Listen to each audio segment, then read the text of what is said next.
Hello everyone, this is your junior high school math teacher, and from this video I'll discuss the topic in mathematics about special parallelograms and its properties. So at the end of this video, you should be able to state the properties or theorems related to special parallelograms, and you should be able to apply these properties in order to find the measures of angles, sides, or related segments and other quantities involving these quadrilaterals.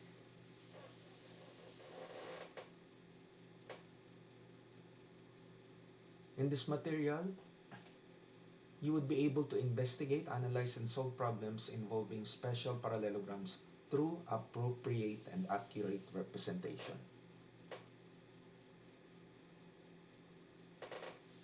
When we talk about special parallelograms, we are referring to these three quadrilaterals, and these are rectangle, rhombus, and square. Any of these three is considered a parallelogram. That's why they are called special parallelograms, because they possess the same set of properties of a parallelogram. And other than that, since they are called special parallelogram, they have the distinct characteristics when it comes to their diagonals. And these are the following. Actually, the theorems are the properties. Number one, diagonals of a rhombus are perpendicular. Number two, each diagonal of a rhombus bisects a pair of opposite angles. Number three, diagonals of a rectangle are congruent. And number four, diagonals of a square are perpendicular and at the same time congruent. Now, with these properties, let us use them in order to answer some related mathematical problems or questions. Let's take this set of examples. Number one, if quadrilateral ABCD is considered a rhombus and the measure of angle DAC is 54 or 54 degrees, then of course we need an illustration such as this one. Let us assume that this quadrilateral is a rhombus whose name is quadrilateral ABCD, and in this drawing it is declared that angle DAC measures 54 degrees. And where is that angle DAC? Actually, this is the angle DAC. This opening right here measures 54 or 54 degrees. Let us label the measure. So there it is, 54 degrees. So if that's the case, we have letter A, the measure of angle DAB is 108 degrees. Since 54 is half of the entire angle A, which is this one, so multiply 54 by 2, you will get the measure of angle DAB, which is one of the interior angles of this quadrilateral ABCD. Next, the measure of angle AEB is 90 or 90 degrees. Where is that opening? Actually, this is the angle. Angle AEB. Now, why is it 90 degrees? As we go back to the previous slide, one of the properties states that the diagonals of a rhombus are perpendicular, meaning the two diagonals form four right angles. And one of those four is 90 degrees, and that is angle AEB. Next, the measure of angle ABC, where is it? Angle ABC is 72 degrees. Now, why is it 72? Because if we pair angle ABC with angle DAB, they are what? They are consecutive angles. And in a parallelogram, consecutive angles are what? Supplementary, meaning the sum of their measures is 180 degrees. So if this one right here is 108, it follows that this angle right here is 72. And they are supplementary. Okay, next. Angle BDC. Where's that angle BDC? Has a measure of 36. This one, angle BDC.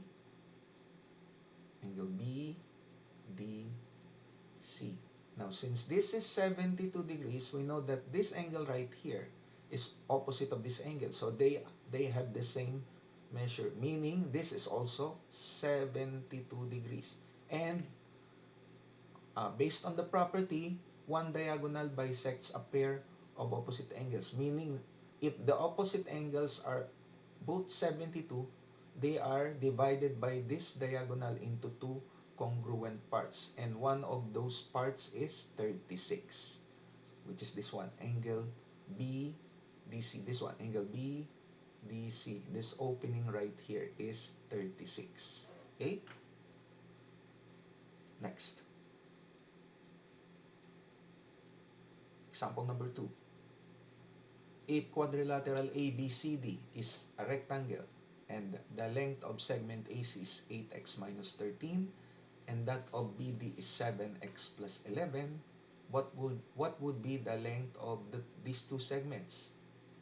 Where can we find these segments? Actually, these are the diagonals.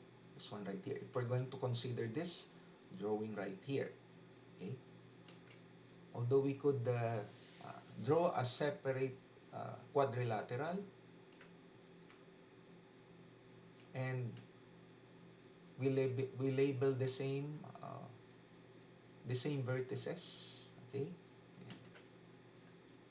Now, of course, we need to use a specific property in order to answer number 2. So, in this solution, we apply one particular property with regarding the diagonals. Now, since this is a rectangle, the diagonals are congruent or equal in length.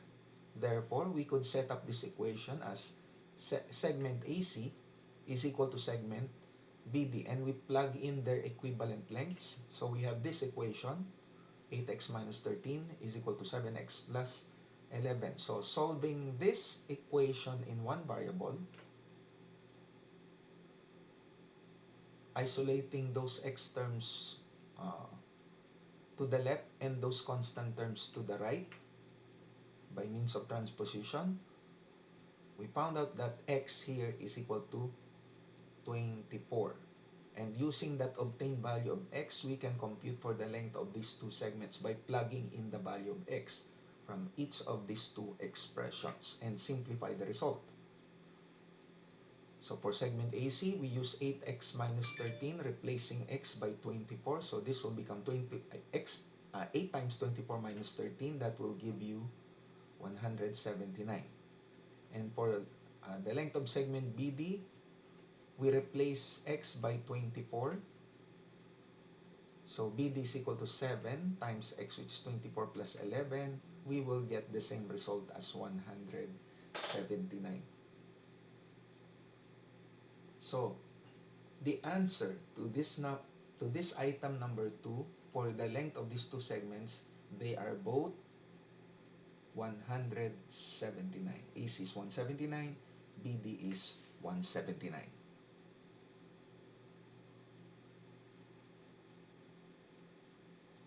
Next, for number 3, how about quadrilateral ABCD is considered a square, and one of the sides, segment AB, has a length of 7x minus 3, and BC has a length of 4x plus 9. So we're going to find the perimeter of this quadrilateral. So for our solution,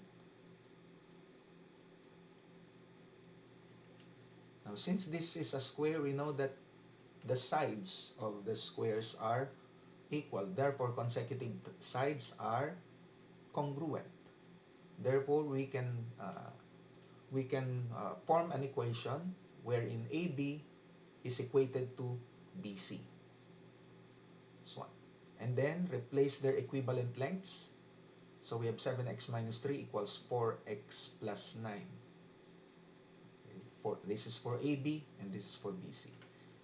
And at this point, we have just formed linear equation in one variable.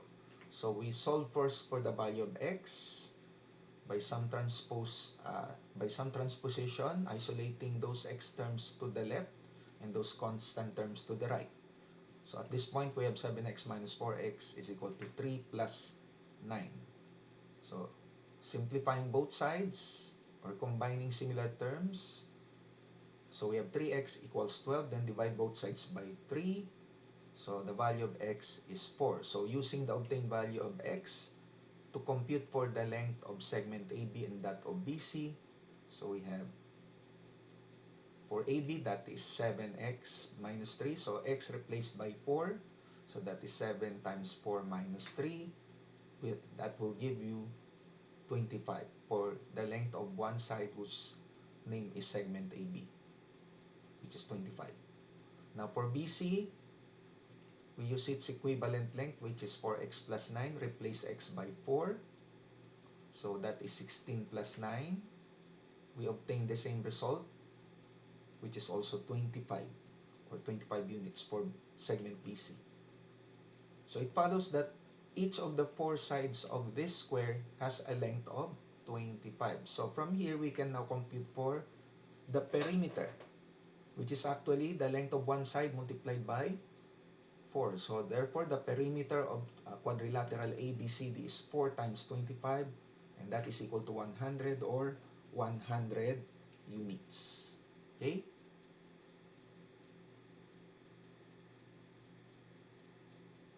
Next.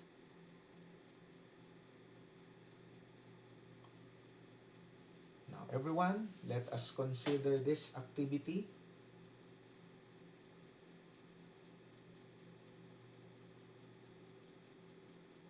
Now, I'll give you enough time to think about the answer. So, what is the instruction? So, you just simply put an check mark on the box that corresponds to the property of the given quadrilateral. Okay? Now, this is not a multiple choice.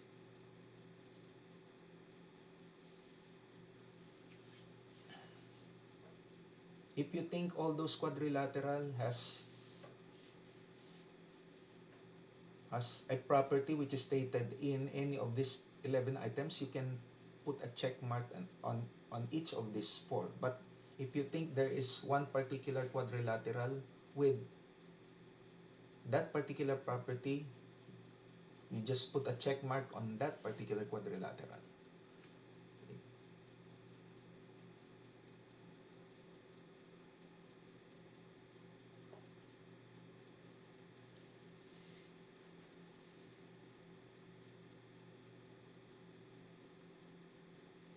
Okay, let us now reveal the answer. Opposite sides are parallel.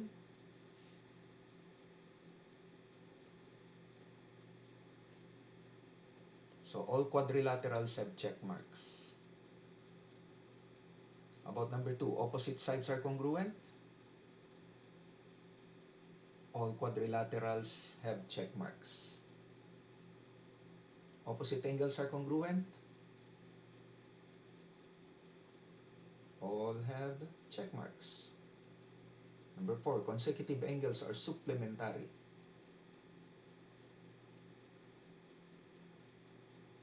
Check marks also for each of the 4 quadrilaterals. How about number 5?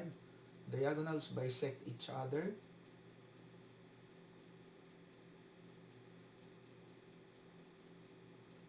All are marked by checked marks, checked symbols. About number 6, either diagonal forms two congruent triangles.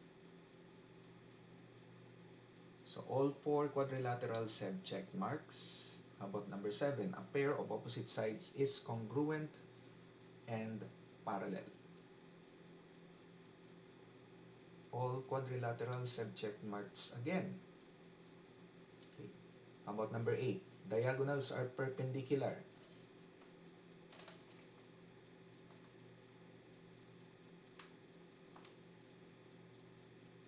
So the only quadrilateral that has a check mark is rhombus. Only rhombus have that particular property. Diagonals are perpendicular. Number 9.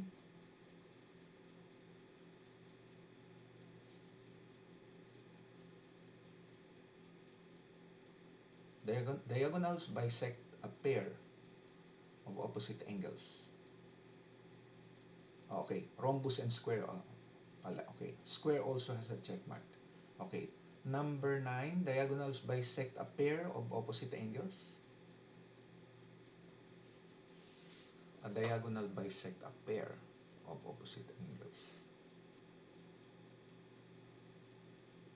Rhombus.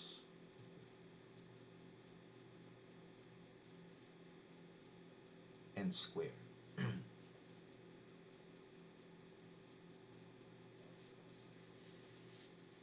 Okay, how about number 10? Diagonals are congruent. We only have rectangle and square with check marks. How about number 11? Diagonals are both perpendicular and congruent. Only the square. Okay?